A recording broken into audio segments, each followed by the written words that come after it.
Kiana Liska with Carolina Garden Coaching, living that Liska life. And I'm so thankful that you guys are joining me on this fun little garden challenge. This challenge is all about basics to grow your own food in a small space and on a limited budget. That's where these babies come in handy. My goal in life is to see every person growing enough food in their garden and harvesting enough to go straight from garden bed to plate. However, I'm aware that there are some obstacles to this. The three main ones being money, space, and experience. This challenge is going to help tackle those three obstacles. First, we'll be saving so much money growing out of these garden soil bags instead of having a large garden set up with raised beds or even in-ground. In-ground's a little bit less expensive, but it can still be a lot of work as far as time goes. Growing in these small spaces will be able to let you learn how to get comfortable, gain confidence in growing without overwhelming you with how much stuff it is that you are growing. Second, we'll be crushing the idea that you need a lot of space to grow a garden. This garden bag and most garden soil bags you can find are only a cubic feet, and we can grow enough food to harvest a full salad for you and more out of one of these growing bags, these soil bags. Lastly, you'll be gaining such vital knowledge by going ahead and starting your growing experience now in this small space garden soil bag before you start your full-blown kitchen garden. And that will give you a heads up on know-how and confidence when it comes to growing more in a bigger space. All right, let's do this then. So the first thing we're gonna do is make sure we have all of our materials for this grow bag challenge. First and most importantly is your soil, your growing medium.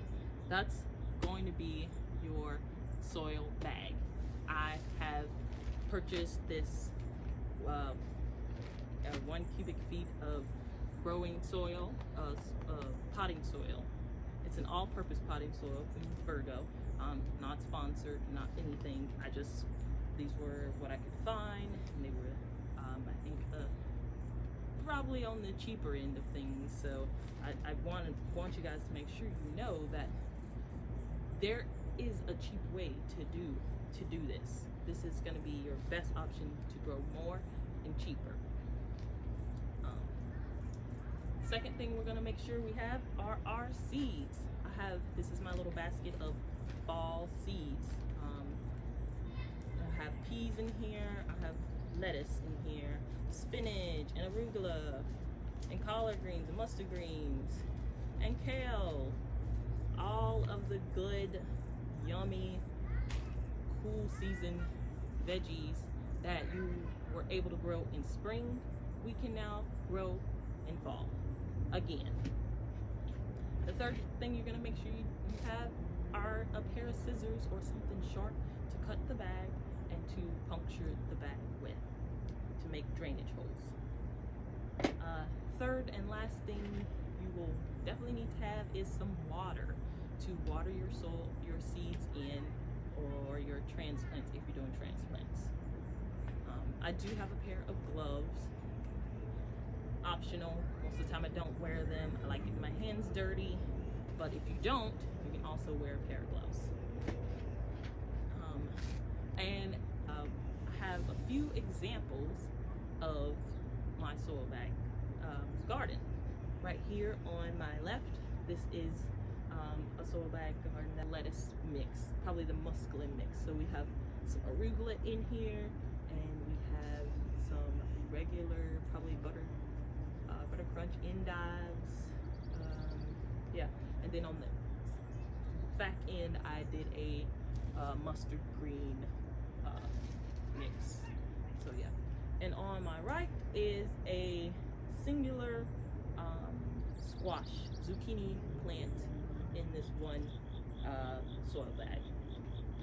And we'll talk about the difference between sowing heavily like this in the soil bag and having a single plant in the soil bag.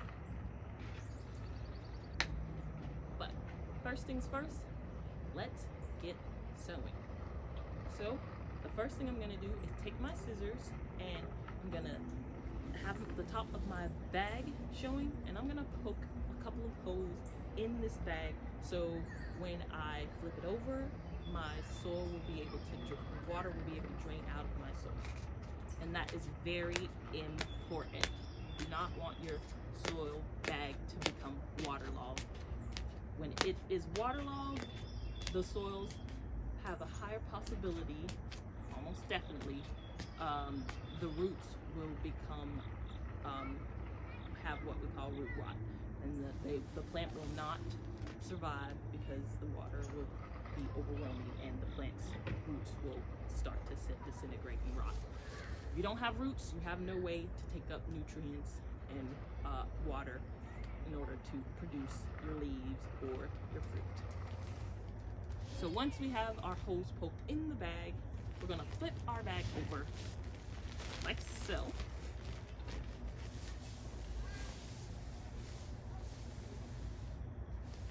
Oh, it is also important to maybe do this where you want your bag to reside.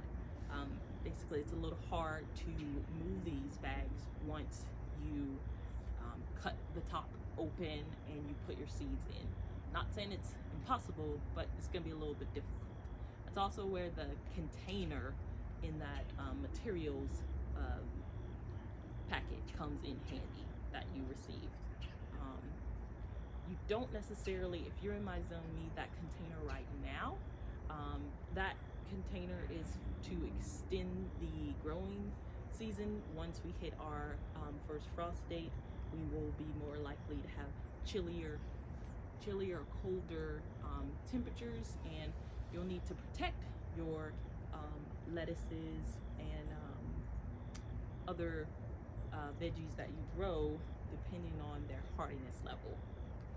And using the lid to that container is a great way to move these bags around. So if you don't plan to do this where you're gonna leave your bag, I would say do this on top of that container lid, so it makes it a little bit easier. Step 2, after we made our drainage holes, we will be cutting a square into the what is the top of the bag since we flipped it over and our drainage holes are on the bottom. So go ahead and do that and just cut out a little square. I'll have some photos to show you guys how this looks as well. Can't get this angle right now.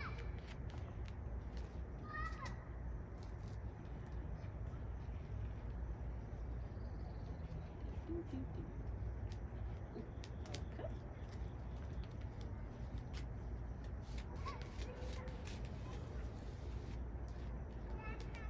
All right.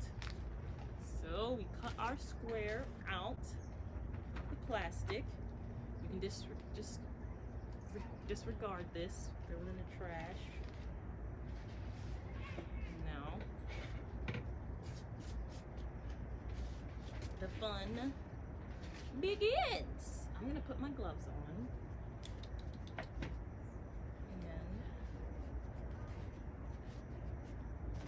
as you see, you'll have some of the soil open. I would,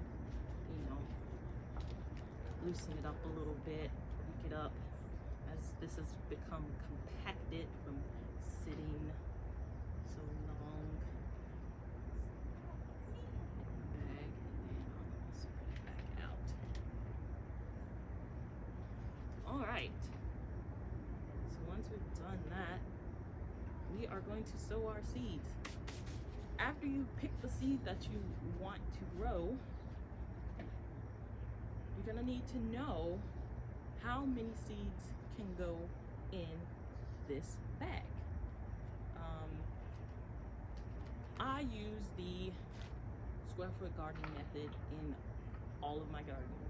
That's just how I learned. It was the easiest concept for me to understand, and it was the best way I saw to bio-intensively plant, which means I'm packing in plants to get the most return on my efforts. Haven't heard of the square foot gardening method before, do look it up. I'll try to send out a little resource linking to it, but it's a great way to know how many things can fit in one square foot, or in this case, our garden soil bag.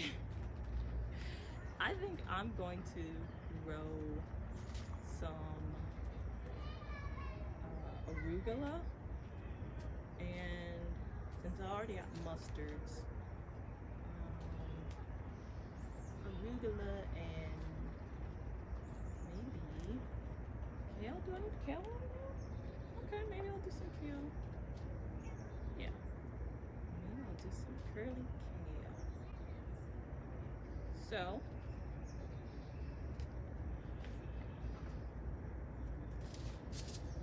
I'm gonna do curly kale and arugula. So in square foot garden, kale is a 2.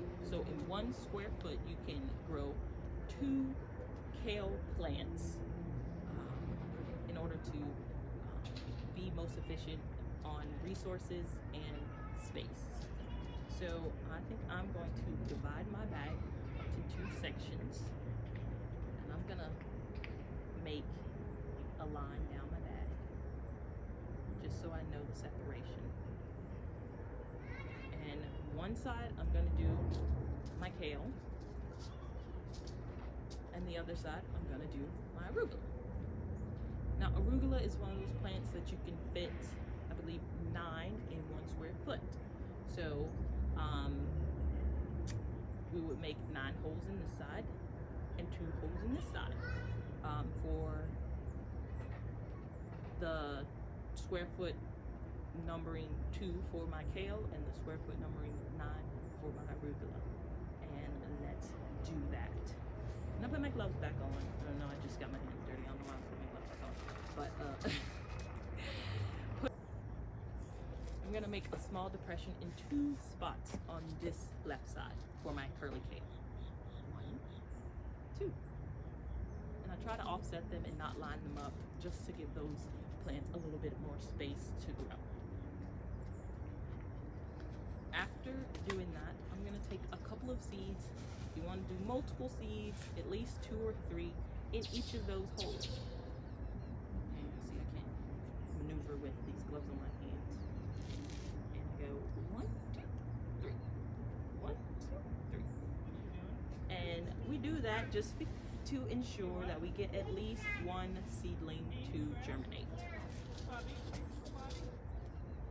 Alright, after putting our seeds in the hole, we're going to gently cover them. Gently cover them up. And then we're going to take our water, which with a gentle spray. It's important that it's not too heavy or too hard spray, because you will dislodge or move around the seeds, and sometimes it can wash them out of the soil bag. So I'm just going to do a gentle spray on them. Alright, and now I can do my arugula. So like I said, arugula is going to be one of those plants that you can plant 9 plants in 1 square foot. So I'm going to make 9 holes, gentle indentions. 1, 2, 3, 4, 5, 6, 7, 8, 9. And then I'm going to take my seeds. Oh, no, I lost them. I almost lost them. Come on, arugula. I think my arugula got wet at some point, because they're all sticking to the packet. Anyways, I'm going to do 2 to 3 seeds in each of these holes as well.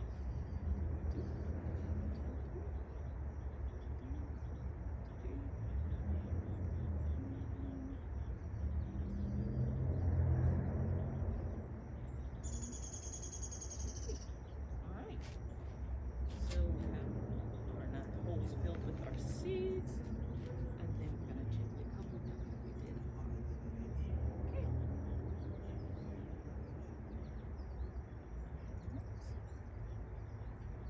Once we have them all covered, we're going to give them a little shower as well. Gentle spray.